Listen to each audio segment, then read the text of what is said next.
Assalamualaikum warahmatullahi wabarakatuh.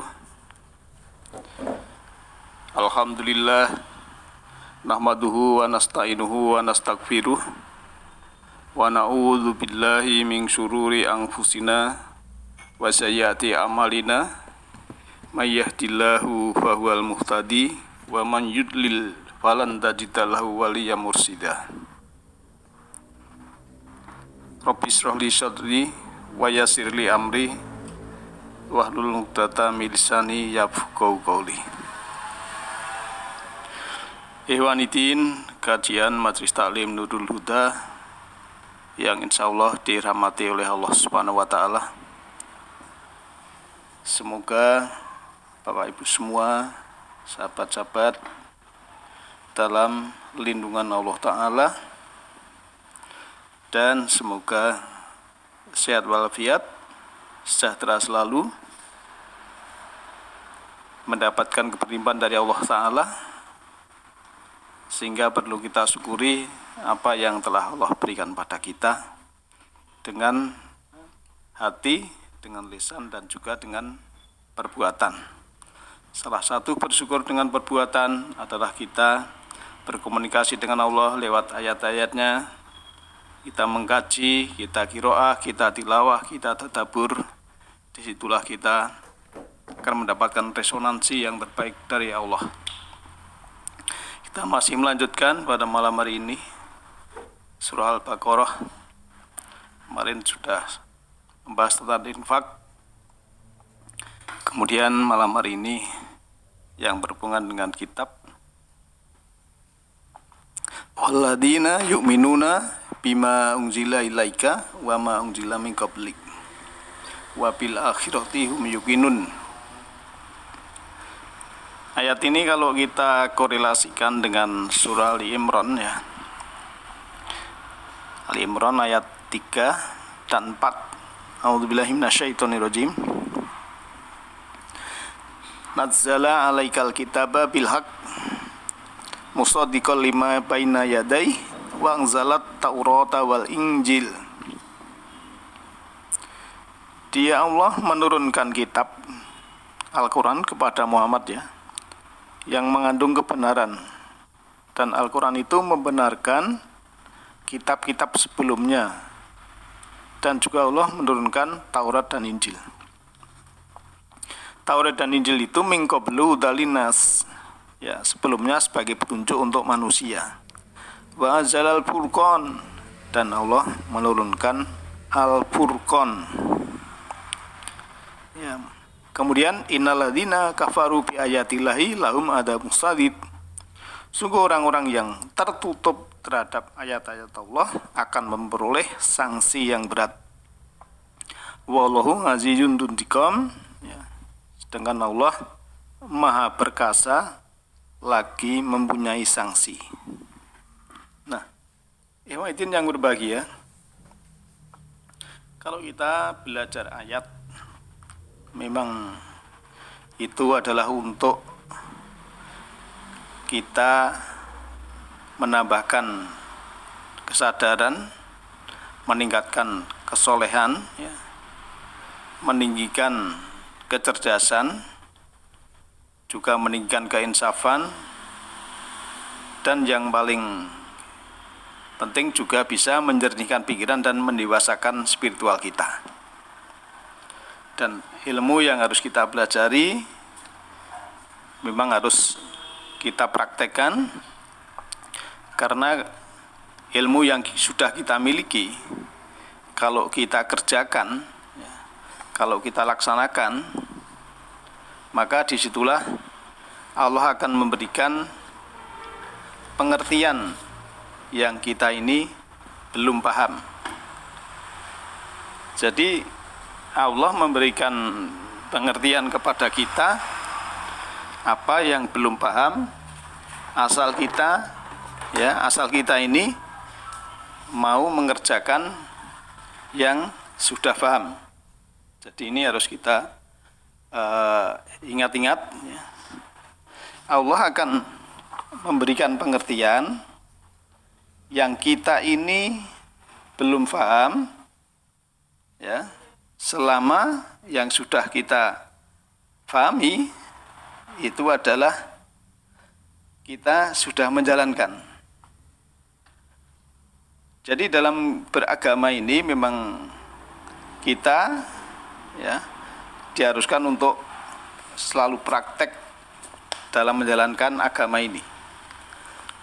Sebab sering saya sampaikan, kalau kita di kajian itu memang kita belum melaksanakan apa yang ada di teori kajian itu.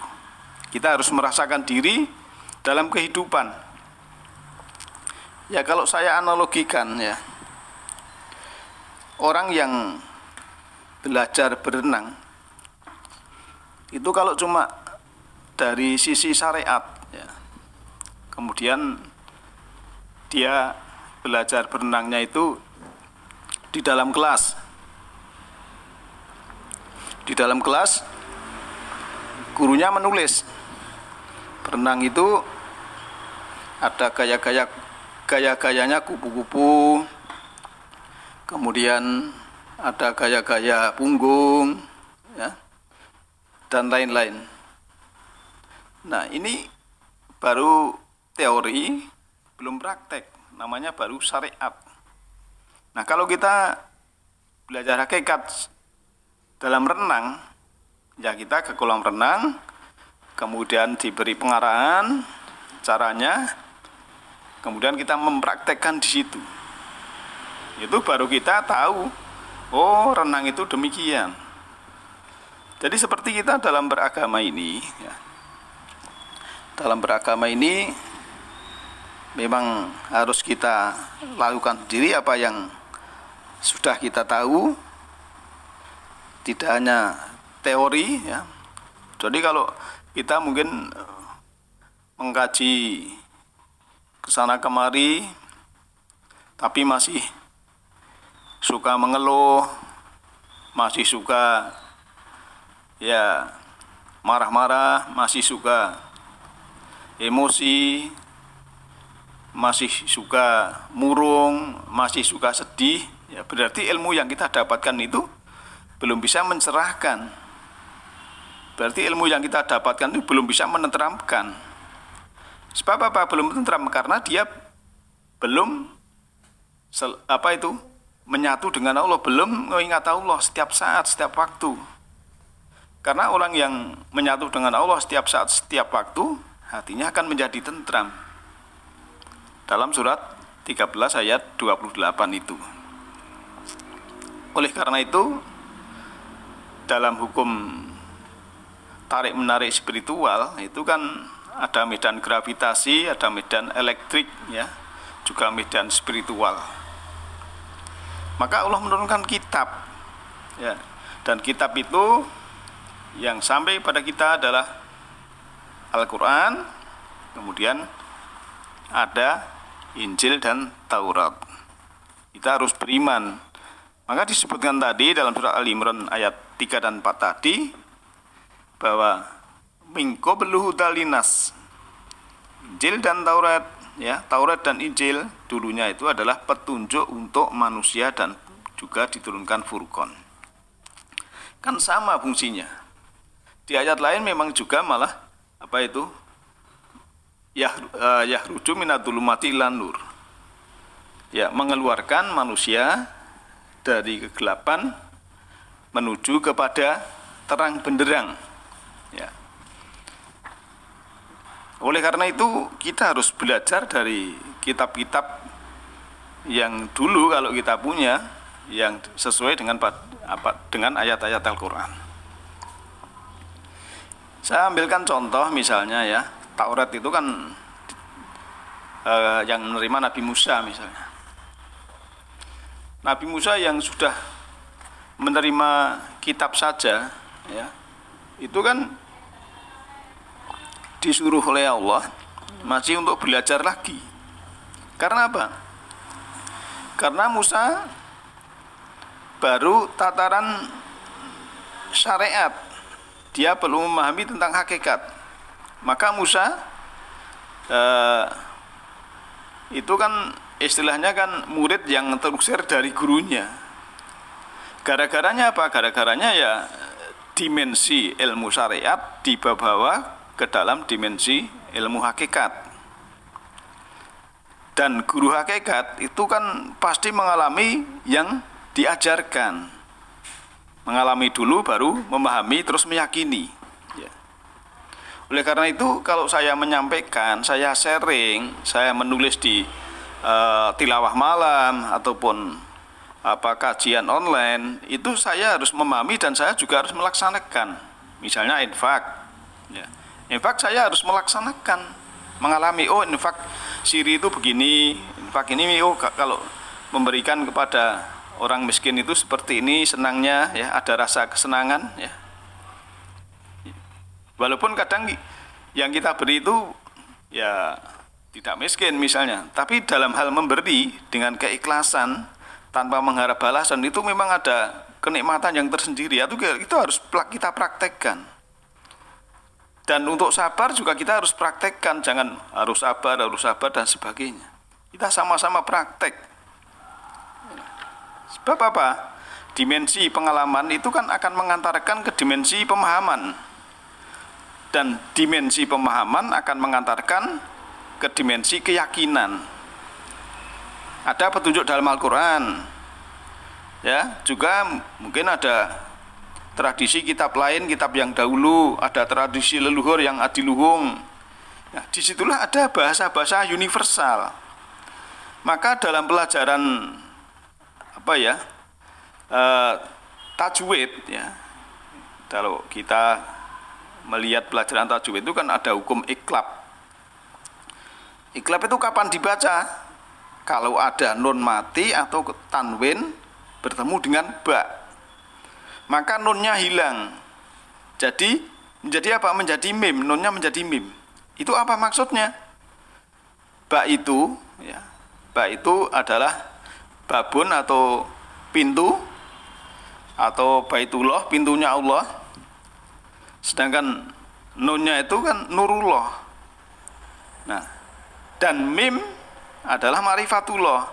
Siapa saja yang menemukan nun, ya, di dalam ba, maka dia akan menemukan ma'rifatullah. Jadi kalau diri kita ini, ya, di dalam diri kita ini, ya, kita sudah menemukan jati diri kita, meniti ke dalam diri, sehingga kita bisa, ya, mendapatkan nurullah, ya, maka kita akan menemukan ma'rifatullah. Kita bisa melihat semesta raya dalam dirinya sendiri. Ya, dalam diri kita sendiri kita bisa melihat semesta raya. Kita bisa melihat rahasia semesta dalam diri kita sendiri. Itulah awal kita meniti ke dalam diri. Maka jiwa yang gelap pada diri kita, ya, bisa kita lepaskan. Begitu kita lepaskan kacamata kegelapan pada diri kita, maka kita dapat melihat dalam terang benderang. Nah, endingnya apa? Tidak mungkin mengalami, ya, kesalahan dalam kita beragama, tidak mungkin mengalami kecelakaan spiritual. Nah, mari kita sadari.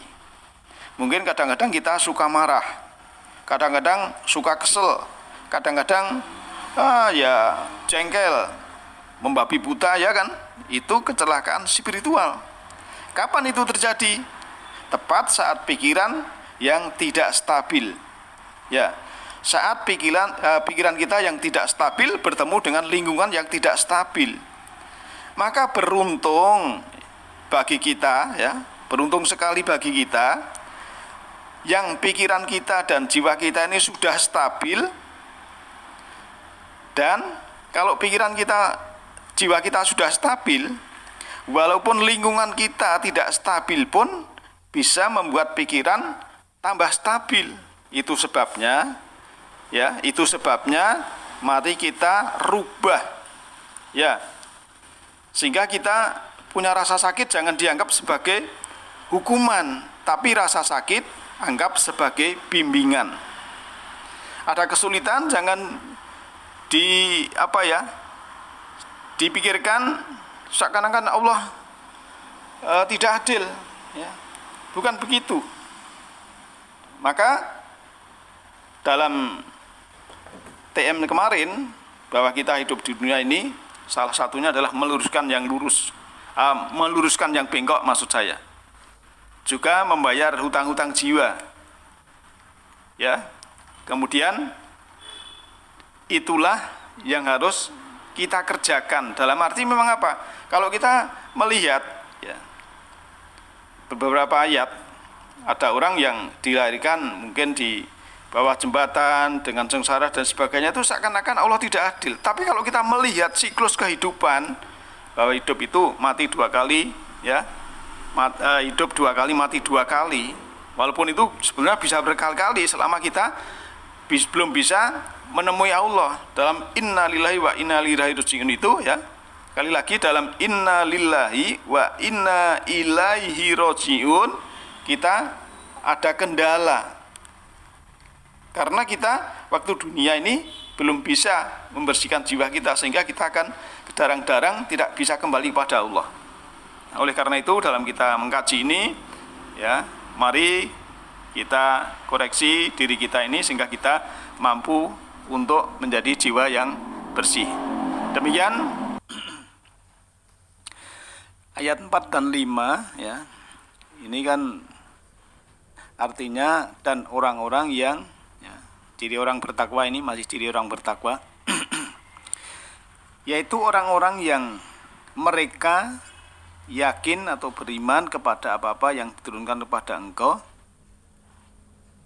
dan apa-apa yang diturunkan sebelum engkau. Wabil akhirati hum yuqinun. Ya, ini kemarin yang ayat yang dulu, kitab-kitab yang dulu sudah saya sampaikan, itu di surah Ali Imran. Kita harus meyakini, ya.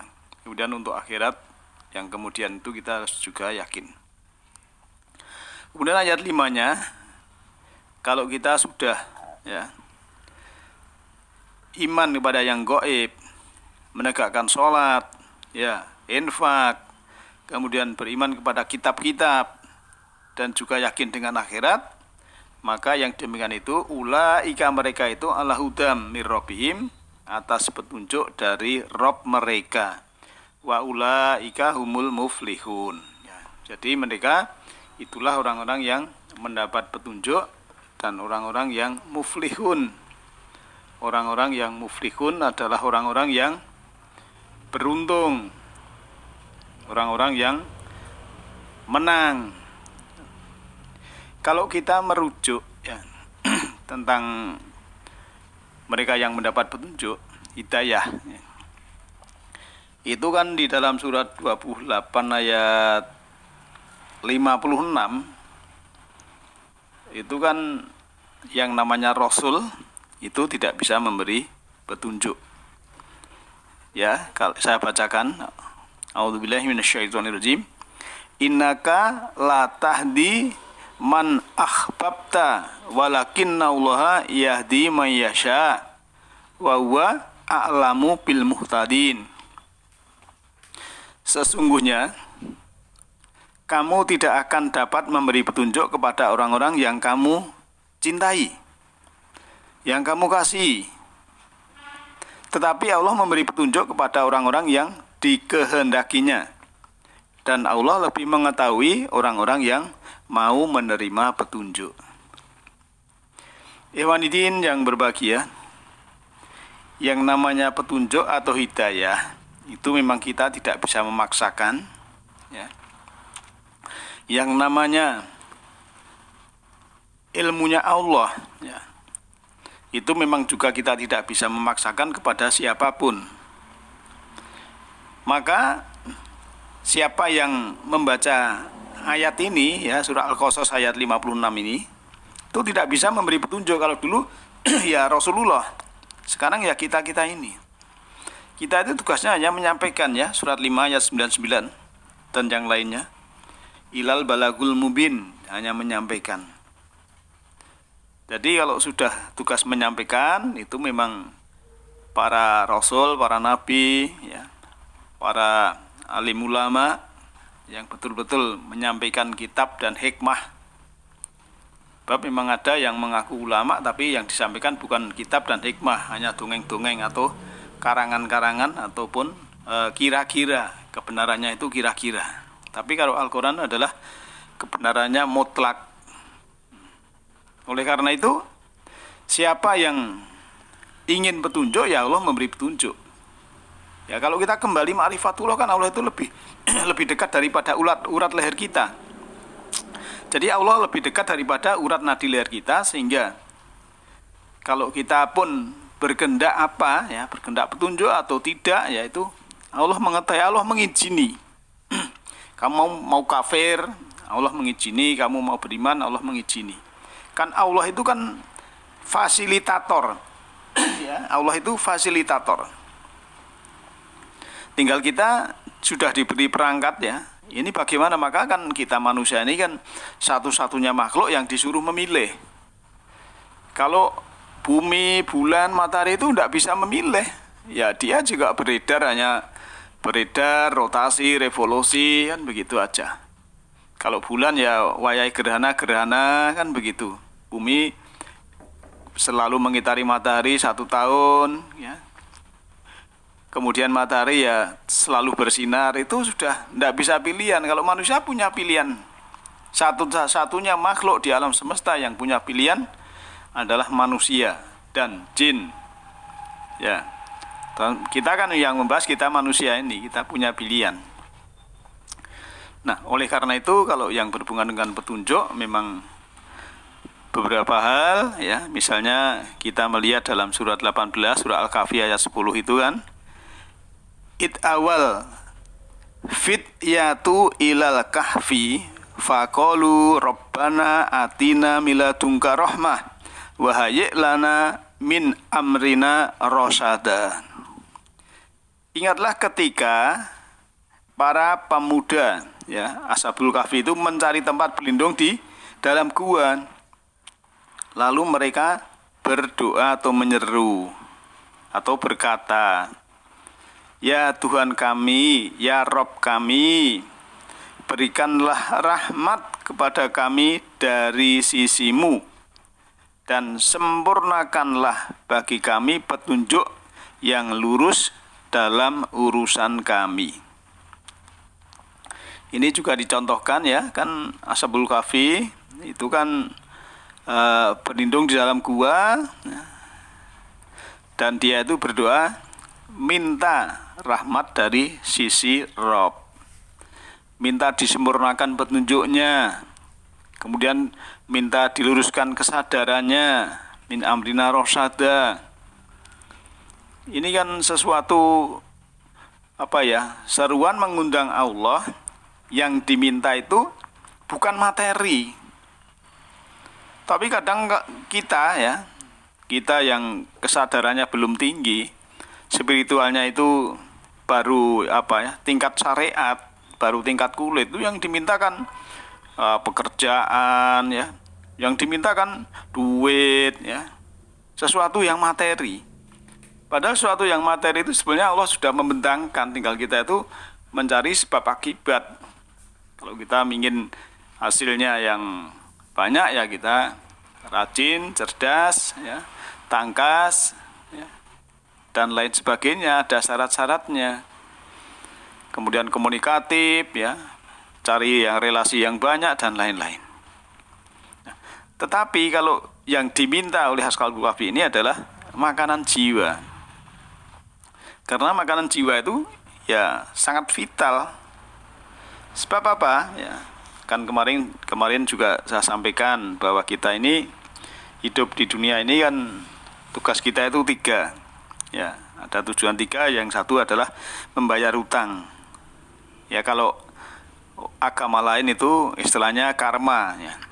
Jadi kalau kita punya sesuatu, ya, baik itu hutang jiwa atau hutang yang lain-lain, itu harus kita bayar dalam kehidupan ini.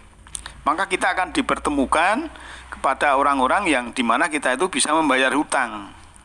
Ya, hutang di sini bukan hutang duit, tapi hutang jiwa. Tugas kita di sini. Mungkin kita dipertemukan dengan orang yang selalu menyakiti kita misalnya. Mungkin kita dulu juga pernah menyakiti, misalnya demikian. Ya. Jadi kita kalau bahasa yang di umum mungkin wah itu kena karma, padahal itu cuma ayatnya ada yang berhubungan laha makasabat wa alaiha maktasabat, begitu kan, surah Al-Baqarah ayat 286. Jadi baginya apa-apa yang telah dia kerjakan, baik itu buruk atau baik ya, yang dilakukan itu adalah resonansinya kembali kepada diri kita masing-masing. Maka itulah ya bahasanya, cuma kalau agama lain mengatakan karma, kalau kita adalah balasan. Itu kita bayar. Ya, kan sering saya sampaikan juga, orang yang waktu mudanya itu sering berpesta ya, itu waktu tua kan cuci piringnya juga banyak, karena kalau pestanya besar kan cuci piringnya juga banyak itu. Ya, ini bisa dipahami sendiri ya. Ya. Maka kita belum terlambat dalam memperbaiki diri ini. Ya, belum terlambat. Oleh karena itu, ya kita harus mengisi jiwa kita ini dengan sesuatu yang baik, pikiran diisi yang positif, kemudian jiwa yang diberi pencerahan, sehingga kita itu nanti tugas saya itu ini, nanti saya akan ke sana. Nah, itu kalau sudah tahu tugasnya, kemudian sudah tahu yang dituju dan ada bekal, itu kan tidak ada kekhawatiran. Nah, tapi kalau kita masih ada kemelekatan ya, pikiran kita hanya harta, hanya materi itu tidak usah kita pikirkan. Nanti akan Allah, kalau kita ya bekerja kita nikmati ya, yang jujur ya, yang polos, tidak usah macam-macam. Nanti kan akan kembali pada kita masing-masing. Kalau kita jilat atas, injak bawah, sikut kanan kiri ya, itu ya akhirnya nanti kalau tua banyak cuci piring. Itulah kita yang sudah diberi petunjuk oleh Allah, harus kita syukuri dengan sesuatu yang Allah berikan kepada kita. Karena apa ya? Karena memang kalau kita sudah menerima tugas dalam hidup ini, salah satunya adalah membayar hutang-hutang kita. Kemudian tugas kita juga menyelesaikan pekerjaan yang belum selesai. Itu selama kita masih kuat ya, dalam arti fisik dan jiwa, roh ini masih bersatu ya, jiwa ini masih punya kendaraan ya, kita harus menyelesaikan pekerjaan-pekerjaan yang belum selesai. Dan juga tugas kita adalah meluruskan jalan bengkok yang pernah kita lalui ya. Kadang kita memang secara fitrah itu waktu berenang di ketuban ibu, kita tidak mendengar, tidak melihat, tidak bernafas. Nah, yang tahu kita hanya Allah saja. Tapi setelah kita lahir, kemudian kita terkontaminasi oleh hal-hal yang materi, sifatnya materi, kemudian kadang Allah kita lupakan. Bahkan Allah tidak kita kenal. Allah itu apa? Siapa? Maka pentingnya ma'rifatullah. Kalau kita sudah mengenal Allah, kemudian kita taqarrub, kita mendekat, kita mewarisi sifat-sifat Allah yang kasih sayang, yang lemah lembut, kemudian kita sabar, Allah bersama kita. Nah, disitulah sebetulnya tujuan kita, sehingga kita akan bermanfaat dalam hidup ini untuk diri sendiri dan untuk lingkungan. Hadirin yang berbahagia, maka kalau kita dikuatkan ya, dalam surat 19, surat Maryam ayat 75, saya bacakan, kul mangkana fi dolalati falyamdud lahur rahmanu madda. Katakanlah, barang siapa yang berada dalam kesesatan, maka biarlah Tuhan yang Maha Pemurah memperpanjang tempo baginya. Hatta idza ra'au ma yu'aduna immal adaba wa imas sa'ata wa saya lamuna man huwa sarum makana wa ad'afu junda. Ya. Sehingga apabila mereka telah melihat apa yang diancamkan kepadanya, baik siksa maupun waktu atau saat, maka mereka akan mengetahui siapa yang lebih jelek kedudukannya dan lebih lemah penolongnya. Benar ayat 76, dan Allah akan menambah petunjuk kepada mereka yang telah mendapat petunjuk, dan amal-amal soleh yang kekal itu lebih baik pahalanya di sisi Tuhanmu dan lebih baik kesudahannya. Jadi kuncinya memang di amal soleh. Ya, amal soleh, amal khair itu memang kunci daripada bekal kita. Lah mudah-mudahan kita ini bisa melaksanakan, ya, mengerjakan amal yang soleh sehingga mendapatkan bekal, betul-betul bekal, ya, dan mudah-mudahan kita semua dalam lindungan Allah Subhanahu wa taala. Nasrun minallahi fa akum qarib. Alhamdulillahirabbil alamin. Assalamualaikum warahmatullahi wabarakatuh.